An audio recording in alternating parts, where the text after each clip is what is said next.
పాత మాడెం తర్వాత Gunnamamidi sir 6 kilometre road 6 kilometre road మాకు కావాలి సార్. ఇందాక పెద్ద పెద్ద పెద్ద వాళ్ళకి అక్కడ ఇచ్చాం సార్ శిల్పు. ఇక్కడ ఉన్న మా పోలీసు శాఖ వారికి అందరికీ పేరు పేరున ధన్యవాదాలు, నా దేవుడికి ధన్యవాదాలు. ఉంటాను. ఓకే ఓకే మైక్ నేను మాట్లాడుతుంది కాపేడు ఏం చెప్పాను మీ ఇట్లా అయితే కష్టమే కూర్చొని అరవద్దా ఏంటి ఏంటి సమస్య ఏంటి చెప్పండి దేని గురించి. సార్ నమస్తే సార్, నేను లోకల్ జనసేన లీడర్ సార్. మీకోసం నేను నడిచి వచ్చాను సార్. నేను నడిచి వచ్చాను కానీ ఒక విషయం సార్ విని చెప్పాను, మీరు గొడవ పెట్టకుండా మామూలుగా మాట్లాడండి. మా లోకల్లో మరి రోడ్లు పడలేదు సార్, చాలా మంది బాధపడుతున్నారు. అదే కదా రోడ్లు ఒకేసారి ఎలా వేస్తాం, మరి 1 by 1 రోడ్లు వేస్తాం కదా సార్. వేయించాలని కోరుకుంటున్నాను సార్. ఖచ్చితంగా. ఇంకొక విషయం సార్, పెన్షన్తో బాధపడుతున్నారు సార్. పెన్షన్ కావాలి సార్, పెన్షన్. తర్వాత ఆర్టీఆర్లో బాధపడుతున్నారు సార్. సిఆర్టీలు కొందరికి మీరు కోపంతో మైక్ అటు ఇటు ఊపేస్తాను, మాట వినిపించట్లేదు. ఓకే మీరందరూ పార్టీ తరపించున్నారు కదా, మీరందరూ మీకు ఒక లీడర్ ఉన్నారు కదా, ఆయన ద్వారా మీ రిప్రజెంటేషన్స్ అన్ని మీ పిటిషన్స్ అన్ని పంపించండి, నేను ఫాలోఅప్ చేస్తాను. మీ అందరికీ జనసేన పార్టీ పెట్టి 12 సంవత్సరాలు ముగించుకొని 13వ సంవత్సరంలోకి అడుగు పెడుతూ, అది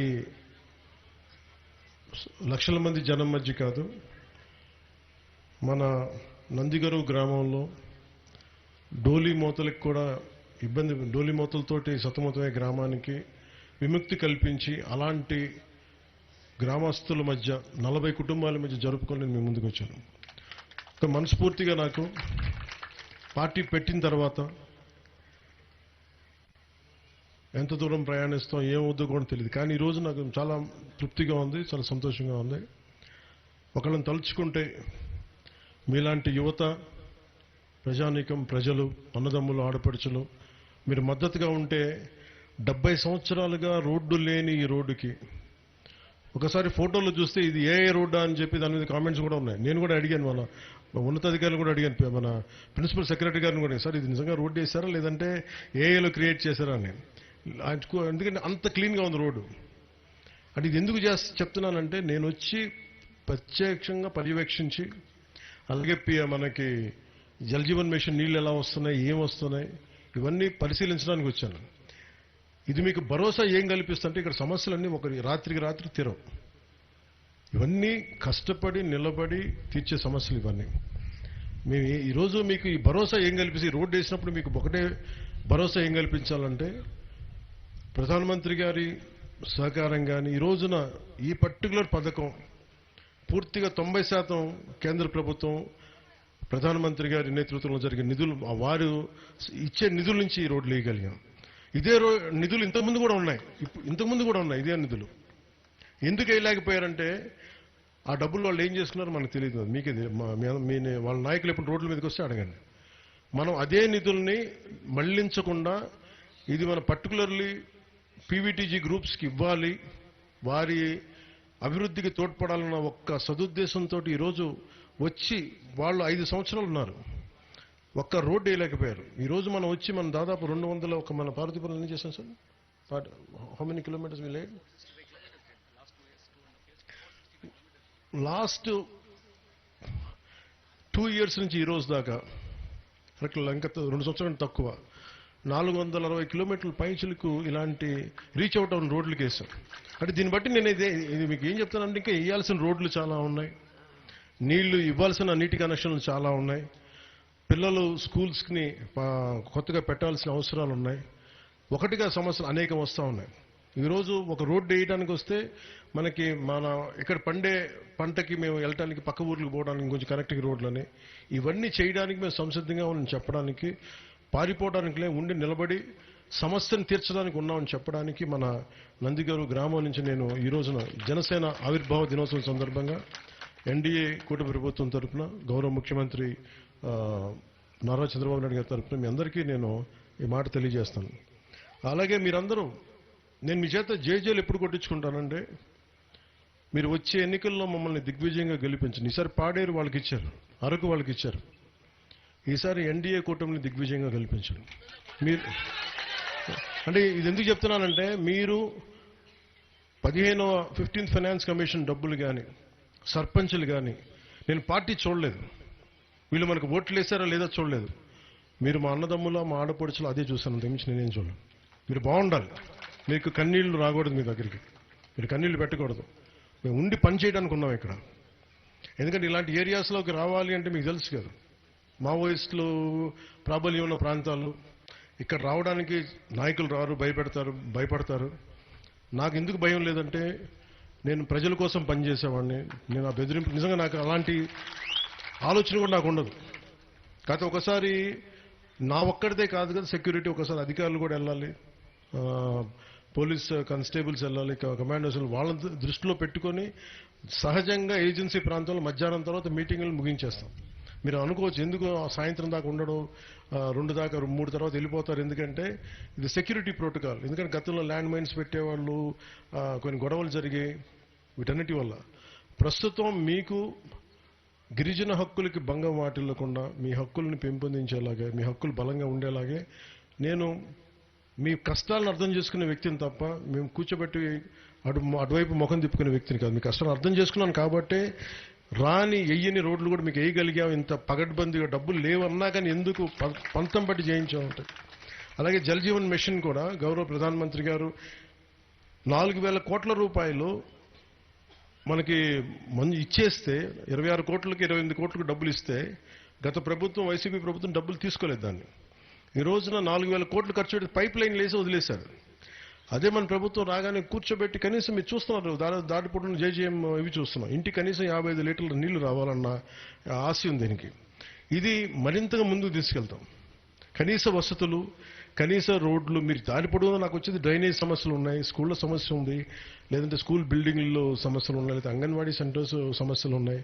అలాగే కూర్చోబెట్టి పెన్షన్స్ సరిగ్గా కొంతమందికి రావట్లేదు. ఇవన్నీ కూడా ఎప్పటికప్పుడు అధికారుల చేత సమీక్షలు జరుపుతూ మీ సమస్యని తీర్చడానికి అనుక్షణం మేము పనిచేయడానికి మేము సంసిద్ధంగా ఉన్నాం. మీరు మా మీద ఈ ప్రాంతంలో ప్రత్యేకించి కూటమిని గెలిపించకపోయినప్పటికీ కూడా మీకోసం మేము కూటమి ప్రభుత్వం పనిచేస్తుంది. మనస్ఫూర్తిగా మీకోసం ఉంటాం, మీకోసం పనిచేస్తాం. అలాగే మార్గం మధ్యలో ఓనూరు గ్రామంలో ఉన్న మండల ప్రాథమిక పాఠశాలను కూడా పరిశీలించాను. ఆ ఫ్లోరింగ్తో పాటు మరమ్మతులు చేస్తా ఉన్నారు. గత ప్రభుత్వం ఆ ఫ్లోరింగ్తో మరమ్మతులు కూడా ఉంటే వదిలేశారు. మధ్యాహ్న భోజనం తయారీకి ఏర్పాటు చేసిన వంటశాల కిచెన్ గత ప్రభుత్వంలో సగం పరక పనులు చేసి వదిలేశారు. వీటన్నిటికీ కూడా వెంటనే నిధుల్ని మనం మంజూరు చేస్తా ఉన్నాం వీటి పనులు అవ్వడానికి. అలాగే నందిగారు నుంచి పిల్లలు చదువుకునేందుకు ఓనూరు వరకు వెళ్లాల్సి వస్తుంది. అంగన్వాడీ కేంద్రానికి కూడా తల్లులు తమ పిల్లల్ని ఓనూరు వరకు తప్పడం లేదు. పిల్లలు గ్రామస్తుల కోరిక మేరకు నందిగరువులోనే పాఠశాల భవనం, అంగన్వాడీ కేంద్రం నిర్మాణానికి నిధులు మంజూరు చేస్తా ఉన్నాం. అలాగే కొత్తపాలెం గ్రామం ప్రజలు జరిగిన విజ్ఞప్తులు ఏంటంటే, ఒకటి ఒంటూరు జంక్షన్ నుండి కొత్తపాలెం గ్రామానికి 1.6 కిలోమీటర్ రోడ్డు జీరాంజీ, ఇప్పుడు నరేగా ఇది ఇప్పుడు పేరు మారి దీని పేరు జీరాంజీ పథకం కింద దీన్ని శాంక్షన్ చేస్తున్నాం ఈ కార్యక్రమం. అలాగే అంగన్వాడీ సెంటర్ అసంపూర్తిగా ఉన్న ఈ కొత్తపాలెం గ్రామ ప్రజల్లో అంగన్వాడీ సెంటర్ అసంపూర్తిగా ఉన్న స్కూల్ బిల్డింగ్ కూడా ప్రభుత్వం నుండి దీన్ని శాంక్షన్ చేయిస్తాం. అలాగే నిన్న జరిగిన కేబినెట్ సమావేశంలో రాష్ట్రంలో ఎంవీఎస్ స్కీమ్స్ పాటు మల్టీ విలేజ్ స్కీమ్స్, ఒక గ్రామానికి కాదు, ఒక గ్రామాల సముదాయాన్ని కలిపి, గ్రూప్ని కలిపి ఎంవీఎస్ స్కీమ్ ఇది. వాటితో పాటు నేను ముఖ్యమంత్రి గారిని ప్రత్యేకించి అడిగింది, Jal Jeevan mission multi village schemes కాకుండా ఇండివిజువల్ ప్రతి ఇండిపెండెంట్గా ఉన్న గ్రామానికి, విడివిడిగా ఉన్న గ్రామాలకి, పంచాయతీలకి, ఆ గ్రామాలకి ఏం చేయాలని కూర్చున్నప్పుడు నేను ముందుగా ముఖ్యమంత్రి గారిని అడిగి నేను నిన్న క్యాబినెట్లో పెట్టడం జరిగింది. అది 3,000 గ్రామాలకి, గొంతుండిపోయిన గ్రామాలకి. మీరు చెప్తా ఉన్నారు కొంచెం మాకు నీళ్లు లేవు, ఇందాక మీరమ్మ ఎవరు చెప్తా ఉన్నారు ఇక్కడ మా కిందకి పోయి మేము తెచ్చుకోవాల్సి వస్తుంది. అలాంటి గ్రామాలని గుర్తించి మీకు వెంటనే నీటి సదుపాయం సాధ్యమైనంత త్వరలో కూర్చొని ఏర్పాటు చేసే బాధ్యత కోసం మేము 3,000 గ్రామాలని నిన్న క్యాబినెట్లో శాంక్షన్ చేయించాం. ఆ పనులు కూడా జరుగుతాయి. అలాగే రేషన్ షాప్కి బిల్డింగ్ కావాలని కోరారు. అలాగే గిరిజన కోఆపరేటివ్ కౌన్సిల్ ద్వారా జీసీసీ ద్వారా కూటమి ప్రభుత్వం వెంటనే దీన్ని మంజూరు చేస్తూ ఉంది. అలాగే పాడేరు నుండి నేను వచ్చేటప్పుడు దారిలో నర్తనపల్లి, కిండంగి, ఓనూరు అలాగే నందిగరు మనం చూసాం. శానిటేషన్ మెరుగుపరచడానికి పంచాయతీరాజ్ శాఖ గ్రామీణాభివృద్ధి చేపడుతున్న మ్యాజిక్ డ్రైన్స్ని ఇందాక మీరు అడుగుతున్నారు, మన నందిగరులో కొంచెం డ్రైన్స్ బాగలేవంటే అది వెంటనే దానికి మ్యాజిక్ డ్రైన్స్ అని చేయిస్తాం. అది వెంటనే శాంక్షన్ చేయమని పంచాయతీరాజ్ గ్రామీణాభివృద్ధి శాఖ ప్రిన్సిపల్ సెక్రటరీ గారిని అలాగే పిఆర్ కమిషనర్ గారిని అలా జిల్లా కలెక్టర్ గారిని కూడా మనస్ఫూర్తిగా నేను అడుగుతున్నాను ప్రజల తరపు నుంచి. దయచేసి వాటిని మంజూరు చేయమని కోరుకుంటా ఉన్నాను. అలాగే కిండంగి గ్రామానికి చెందిన సుశీల్ గారు మీకు మీ ఇల్లు శాంక్షన్ వెంటనే చేయిస్తాం, అది పిఎం జన్మన్ ద్వారా వెంటనే చేయిస్తాం. అలాగే తీయగడ్డ గ్రామం నుంచి ఓనూరు నుండి 3 కిలోమీటర్ల రోడ్డు కావాలని అడిగారు. దీన్ని పరిగణలో తీసుకుని ఒక్కసారి డీటెయిల్గా పరిశీలించి దీన్ని ముందుకు తీసుకెళ్తాం. అలాగే జేజీఎం ద్వారా 5 లక్షలతో తాగునీటి సమస్యను పరిష్కరిస్తాం. దీన్ని నిన్న క్యాబినెట్లో కూడా దీన్ని ఆమోదించాం. ఈ తీగడ్డ గ్రామం ఉంది నిన్న ఆమోదించిన గ్రామాలు, క్యాబినెట్లో ఆమోదించిన గ్రామాలు. అలాగే ఓనూరుకు సంబంధించిన కొర్ర లక్ష్మి గారు మీరు కూడా అడిగారు, దీనికి మ్యాజిక్ డ్రైన్ శాంక్షన్ వెంటనే ఏర్పాటు చేస్తాం. అలాగే వంట్లమామిడి గ్రామానికి కూడా నిన్న వంట్లమామిడి గ్రామస్తులు కూడా నన్ను అడిగింది అంటే మాకు నీటి ఇబ్బందులు ఉన్నాయంటే అది కూడా జేజీఎం ద్వారా నిధులు మంజూరు చేశాం. ఖచ్చితంగా అది మీ గ్రామం ఉంది, అది కూడా నీటి సమస్య తీరుద్ది. అలాగే చంద్రరావు గారు మీరు సికిల్ సెల్ ఎనీమియా మీరా మాట్లాడతా బాబు, అక్కడ ఎవరు వచ్చారు? Sickle cell anaemia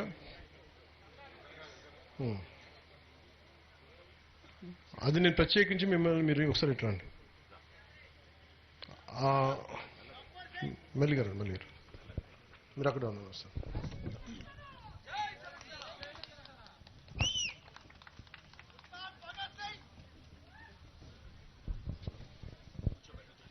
కూర్చోబెట్టండి. అలాగే పాడేరులో కిల్లో కుమార్ గారు ఇంటి మీద నుండి కరెంటు వైర్లని తీయించేస్తాం. నేను అధికారులు కూడా చెప్పి 2 రోజులు దయచేసి ఈ సమస్యని పరిష్కరించమని మనస్ఫూర్తిగా కోరుకుంటా ఉన్నాను. అలాగే జీవో నెంబర్ 3ని తిరిగి పునరుద్ధరణ చేయమని అడిగారు. దీన్ని ఖచ్చితంగా సీఎం గారి దృష్టికి నేను తీసుకెళ్తాను. అలాగే దీని క్యాబినెట్ కూడా మాట్లాడతాను. 100% reservation for tribals in all government and ఈ ఎస్పెషల్లీ టీచర్స్ది ఎట్లా చేయాలని దీన్ని ఖచ్చితంగా ముందు అదే తెలియజేస్తాను. దానికి పంగి చంటి ఏమడిగారు? పంగి చంటి గారా మీరే చెప్పింది? పంగి దావి చంటి మీ పేరు? ఓకే. ఆ కరెంట్ వైర్లు పోతా ఉన్నాయన్నాను కదా, అది చెప్పి వినండి. అది మీరు చెప్పారు, అది విన్నా. దాన్ని కూడా వెంటనే అధికార యంత్రాంగం చెప్పి మీకు తీయించేస్తాం, పరిష్కారం చేస్తాం. సో మనస్ఫూర్తిగా మీ అందరికీ మరోమారు ఎక్కడ లక్షల మంది జనం మధ్య కాదు, నేను మీ మధ్య మన నందిగారు గ్రామం మధ్య జరుపుకోవడం నాకు ఈ అవకాశాన్ని ఇచ్చిన మీ అందరికీ కూడా నా హృదయపూర్వక ధన్యవాదాలు తెలియజేసుకుంటూ చెప్పండి. రాంబాబు అన్న కరణ్ కుమార్కి మీరు మంచి అంటే 5 లక్షలు మీరు స్పాన్సర్ చేస్తే మేము ఎంతో ఆనందించామన్నా. Karun Kumar blind cricket Karun Kumar sir పంచాయతీ వంటల మామిడే అమౌంట్ మీరు 5 లక్షలు స్పాన్సర్ చేశారన్న. వాళ్ళు చాలా పూర్ పేమెంట్ క్రికెట్ ఈ పంచాయతీ అంటే అడవితల బాటే కార్యక్రమంలో ఈ మా పంచాయతీలో మంచి రోడ్డు వేసినందుకన్నా మా పంచాయతీ తరపున నిజంగా మేము రుణపడి ఉన్నాం. మరి అయ్యా పవన్ అన్న మరి గతంలో పాంగి కరుణ్ కుమారి బ్లైండ్ క్రికెట్లో కూడా 5 లక్షలు స్పాన్సర్ చేశారు మన పవన్ అన్న. నిజంగా అంత మంచి మనసు ఉన్నటువంటి పవన్ అన్న ఈ గిరిజన ప్రాంతంలో ఈ అన్న ద్వారా అడవి తల్లి బాట కార్యక్రమంలో మా ఈ గిరిజన ప్రాంతంలో డోలు మోతులు లేకుండా ఆ రోడ్లు, మంచినీళ్ళు, అలాగే 2.0 అంటే జనరల్ హౌసెస్ కూడా త్వరలో ఇస్తామని అన్నగారు చెప్పడం జరిగింది. నిజంగా మేము గిరిజనులందరూ కూడా రుణపడి ఉంటామన్నా.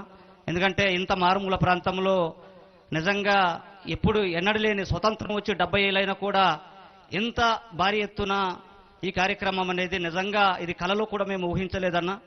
ఖచ్చితంగా మా ప్రజలందరూ కూడా మా ప్రజల తరపున మేము రుణపడి ఉంటామన్నా. మరి మా పంచాయతీలు 18 గ్రామాలు ఉన్నాయన్నా. కొన్ని స్కూల్స్ లేని గ్రామాలు జోడూరు అలాగే నందిగారు అని గతంలో కూడా మేము ఆర్జించి పెట్టడం జరిగిందన్న. అలాగే ఇక్కడ ఆర్ఏపర్ పట్టలు అనేది కొంతమంది మాకు 50 పట్టలు ఉండిపోయింది అన్న, అవి కూడా మాకు క్లియర్ చేస్తారని మేము ఈ సభాముఖంగా కోరుతున్నాం అన్న. థ్యాంక్ యూ అన్న, మరి ధన్యవాదాలు అన్న. ఇక్కడ అమ్మ మీకు నేను ఫాలోఅప్ చేస్తాను. మీరు ధైర్యంగా ఉండండి, మీరు భయపడకండి, చేస్తాను.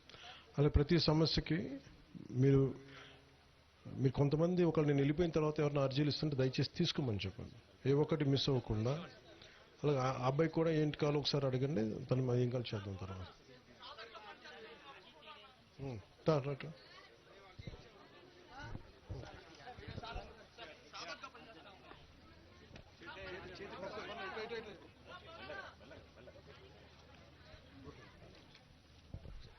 అందరికీ జోహార్లు, ధన్యవాదాలు, జై హింద్.